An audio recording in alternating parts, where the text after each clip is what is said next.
કેન્દ્રીય ગૃહ અને સહકાર મંત્રી શ્રી અમિતભાઈ શાહના વરદ હસ્તે અમદાવાદ મ્યુનિસિપલ કોર્પોરેશનના કુલ રૂપિયા 1507 કરોડના અનેકવિધ વિકાસ કાર્યોના લોકાર્પણ અને ખાતમુહૂર્ત. કોર્પોરેશનમાં નવી નિમણૂક પામેલા 102 સહાયક ફોરમેનને નિમણૂક પત્રો એનાયત કરાયા. મુખ્યમંત્રી શ્રી ભૂપેન્દ્રભાઈ પટેલના વરદ હસ્તે સુરત ખાતે અર્બન રિંગ ડેવલપમેન્ટ કોર્પોરેશન લિમિટેડના રૂપિયા 241 કરોડથી વધુના પ્રકલ્પો તથા સુરત મહાનગરપાલિકા અને સુરત શહેરી વિકાસ સત્તા મંડળના કુલ રૂપિયા 358 કરોડના પ્રકલ્પોના લોકાર્પણ અને ખાતમુહૂર્ત. આ અવસરે સુરત એપીએમસી નિર્મિત રાજ્યના સૌપ્રથમ એલિવેટેડ માર્કેટ યાર્ડને પણ ખુલ્લું મૂકવામાં આવ્યું. મહાત્મા મંદિર ખાતે આયોજિત રિજિયોનલ એઆઈ ઇમ્પેક્ટ કોન્ફરન્સના શુભારંભ અવસરે મુખ્યમંત્રી શ્રી ભૂપેન્દ્રભાઈ પટેલના વરદ હસ્તે ગુજરાત એઆઈ સ્ટેકનું લોન્ચિંગ અને ગુજરાત ક્લાઉડ એડોપ્શન ગાઈડલાઇન્સનું અનાવરણ કરવામાં આવ્યું. ગૂગલ ભાષીણી ગિફ્ટ સિટી અને હેનોક સાથે ગુજરાત સરકાર દ્વારા એમઓયુ કરાયા. મુખ્યમંત્રી શ્રી ભૂપેન્દ્રભાઈ પટેલના વરદ હસ્તે બનાસકાંઠામાં રૂપિયા 1004 કરોડના વિવિધ વિકાસ કાર્યોના લોકાર્પણ અને ખાતમુહૂર્ત. વાવ, થરાદ અને બનાસકાંઠા જિલ્લામાં નોબેલ પ્રાઇઝ એક્ઝિબિશનના ઉદ્ઘાટનની સાથે સશક્ત નારી મેળાનો કરાયો શુભારંભ.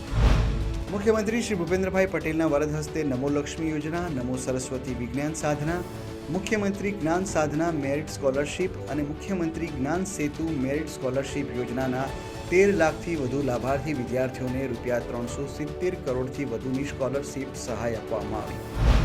મુખ્યમંત્રી શ્રી ભૂપેન્દ્રભાઈ પટેલના અધ્યક્ષસ્થાને ગ્રીટની ગવર્નિંગ બોડીની બીજી બેઠક યોજાઈ.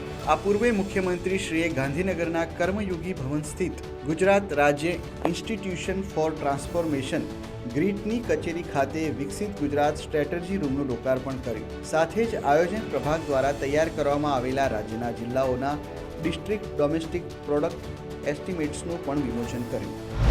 ગુજરાતના પ્રથમ મહિલા મુખ્યમંત્રી અને ઉત્તર પ્રદેશના રાજ્યપાલ શ્રીમતી આનંદીબહેન પટેલના જીવન ચરિત્ર ચુનૌતિયા મુझे પસંદ હૈના ગુજરાતી અનુવાદનું વિમોચન. મુખ્યમંત્રી શ્રી ભૂપેન્દ્રભાઈ પટેલે અમદાવાદ ખાતે Gujarat media club, Gujarat tourism અને ગુજરાત યુનિવર્સિટીના સંયુક્ત ઉપક્રમે આયોજિત ભારત કુલ અધ્યાય 2 કાર્યક્રમનો નાયબ મુખ્યમંત્રી શ્રી હર્ષભાઈ સંઘવી સહિતના મહાનુભાવોની ઉપસ્થિતિમાં શુભારંભ કરાવ્યો.